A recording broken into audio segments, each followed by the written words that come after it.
Hey guys, welcome. Look, today I present to you guys No Holds Barred with Uru Eke on the House 24 network.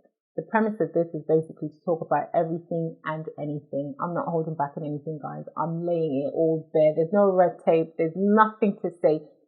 Ride all your tongue, Uru. You can't talk about this or you can't say this. I'm talking about it and I'm saying it.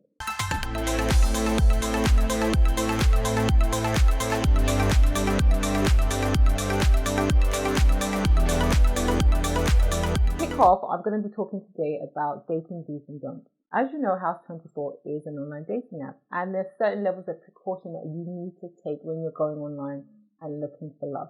Look, I've been online looking for love. There's no shame in it. You just never know. A lot of people have found love online, so it's important that once you're on the net searching, that you have to, make sure that you're careful. The good thing about House 24, the dating app, is that we're trying as much as possible to eliminate catfishing. So that way, anyone who's on the app is who they really are. Okay, but once you met up with that person, what do? What levels of precaution can you actually take to ensure that you are safe and that nothing dangerous happens to you? Let's talk about them. Okay, rule number one of dating or meeting online or dating in general is when you're going to meet someone for the first time on a date, make sure you meet in a public place. Don't take them to your house. Don't go to theirs. Look, you don't know who you're meeting. You don't know who this person is. Even if it's someone who's been introduced or recommended by a friend or a family member, I really suggest that you meet in a public place. So that way, if they decide to go a bit crazy, honey, you can dash out, or there's people around, that can help in that kind of situation. Just please do never ever meet someone in a private place on a first date. Another thing I would suggest is when you're dating in general, whether you meet them online or not, I would suggest that you date more than one person at a time.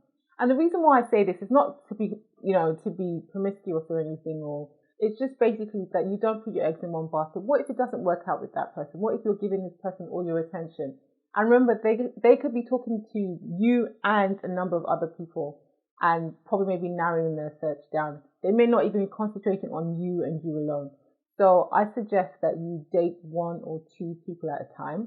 And when I say date, I'm not saying be intimate with them. I'm not saying have sex with them. I'm simply saying, you are going out on dates, you're meeting up, having dinner, you're talking to more than one person. That way, you're not concentrating on one person, especially if that person is not especially if the feelings are not reciprocated, especially if you're not their number one, right?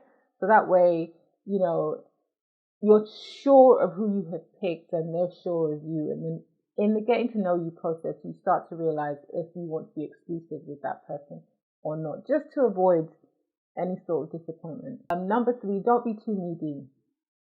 Especially in the beginning of any relationship, in the beginning of any dating process, it's very important to show that you're very independent of your feelings. You're not latching onto them and you're not needing them for emotional support. You don't come.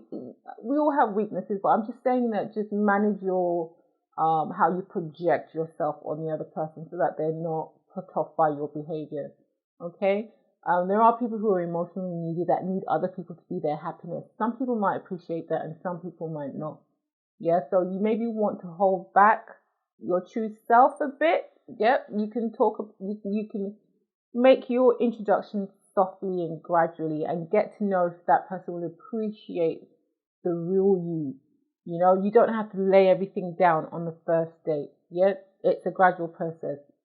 Take your time and introduce yourself to them the same way that they're trying to get to know you, the same way that you're trying to get to know them. So it's a gradual process. Don't be too needy. Don't be too overbearing. Don't lay it all out at once.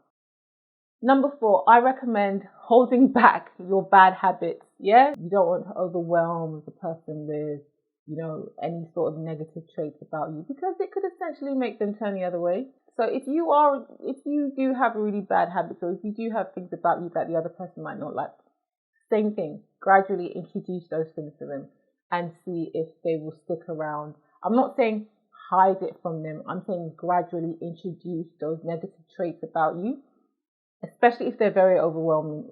Maybe if it's things like Like nasty habits, like you burp and you fart and things like that, that generally will put people off. You don't do that on the first date, would you? Yeah, you can hold it in till probably maybe like the third date.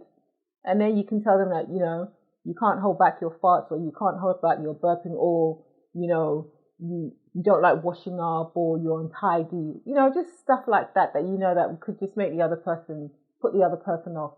Also, be your authentic, genuine self. I know I did say put back your bad habits, hold off showing your bad habits till later on. Yes, do that, but it doesn't take away from you being you. Having bad habits like farting and burping is not like authentic, genuine self. Those are just general nasty things that people should not really be doing in front of other people, except maybe the other person does not mind. But being your genuine, authentic self.